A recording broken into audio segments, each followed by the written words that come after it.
अस्सलामुअलैकुम मेरे अजीज़ viewers, welcome to my channel digital knowledge. दोस्तों, सन 1957 में ब्राज़ील के एक शहर रियो ग्लारो की एक लेबोरेटरी में वार्विक नामी एक डॉक्टर मधुमक्खियों की कुछ स्पीशीज़ पर एक्सपेरिमेंट कर रहा था। इस एक्सपेरिमेंट की वजह ये थी कि यूरोपियन मक्खियों की शहद की प्रोडक्शन बहुत कम थी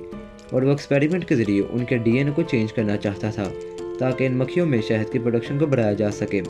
डीएनए में चेंजिंग करने के लिए अफ्रीका से मक्खियाँ मंगवाई गई। डीएनए में चेंजिंग के बाद हनी बी की जो नई नस्ल दरियाफ्त हुई उसको अफ्रीकनाइज्ड बी कहा जाने लगा। मगर एक्सपेरिमेंट पूरा होने के बाद डॉक्टर वार्विक ने यह महसूस किया कि मधुमक्खियों की ये नई नस्ल आम मधुमक्खियों से बहुत ज़्यादा एग्रेसिव है। इसलिए डॉक्टर वार्विक ये चाहते थे कि इन मधुमक्खियों को बाहर ना निकाला जाए। मगर एक एक्सीडेंट में उन मधुमक्खियों का वो कंटेनर जिसमें वो बंद थी वो टूट गया और वो मधुमक्खियाँ अपने उस कंटेनर से बाहर आ गईं। और अगले कुछ सालों तक ये मधुमक्खियाँ ब्राज़ील से अमेरिका तक पहुँच चुकी थीं और बाद में उन मक्खियों को किलर बीज का नाम भी दे दिया गया। इसकी वजह ये थी कि हर साल इन मधुमक्खियों की वजह से 1000 लोगों की मौत वाक़या होती है और इन मक्खियों पर घोड़े और दूसरे जानवरों को मारने का इल्ज़ाम भी है। दोस्तों, हनी भी तब तक किसी पर हमला नहीं करती जब तक वो किसी से खतरा महसूस ना करे या कोई उनके छत्ते के साथ छेड़खानी करे। पर अगर किसी एक मक्खी ने भी आपको डंक मार दिया तो उस मधुमक्खी से उसी वक्त एक केमिकल रिलीज होना शुरू हो जाता है और वो केमिकल लगातार निकलता रहता है क्योंकि वो केमिकल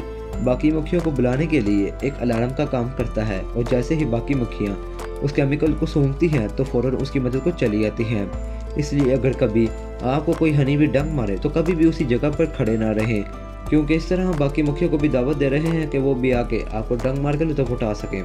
मगर आपको ये जानकर हैरानी होगी कि छोटी सी मक्खी अपनी पूरी ज़िंदगी में अपने डंक का इस्तेमाल सिर्फ एक ही दफ़ा कर सकती है, जिसकी वजह यह है कि हनी बी का डंक किसी दांतों वाले चाकू की तरह होता है जिसके दांत ऊपर की तरफ निकले होते हैं और हनी बी जब किसी को डंक मारती है तो उसका डंक मजबूती से उस इंसान या जानवर की खाल में फंस जाता है जिसको निकालना मक्खी के लिए मुश्किल होता है। मगर जब मक्खी अपनी पूरी ताकत से उसको निकालने की कोशिश करती है तो वो डंक इंसान के जिस्म से निकलने के बजाय हनी बी के जिस्म से ही अलग हो जाता है और उस डंक के साथ साथ हनी बी की वेन्स, मसल्स, उसका थोड़ा सा डाइजेस्टिव सिस्टम भी डंक के साथ साथ उसके जिस्म से अलग हो जाता है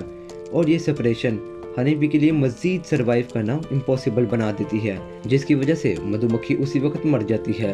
मगर दोस्तों, अब बात ये आती है कि अफ्रीकनाइज्ड बी को किलर बीज क्यों कहा जाने लगा। इसकी वजह यह है कि किलर बीज आम बीज की तरह इस चीज़ का वेट नहीं करती कि कोई आकर उनके छत्ते के साथ छेड़खानी करे, बल्कि अगर वो किसी को अपने छत्ते की तरफ आते हुए देखें और वो शख्स उनके छत्ते से 500 मीटर ही दूर क्यों ना हो तो वो उस पर हमला कर देती हैं और 500 से 600 मीटर तक उसका पीछा करती रहती हैं और उनका डंक भी आम बीज की बजाय ज़्यादा खतरनाक होता है। यही वजह है कि उन बीज को किलर बीज कहा जाता है।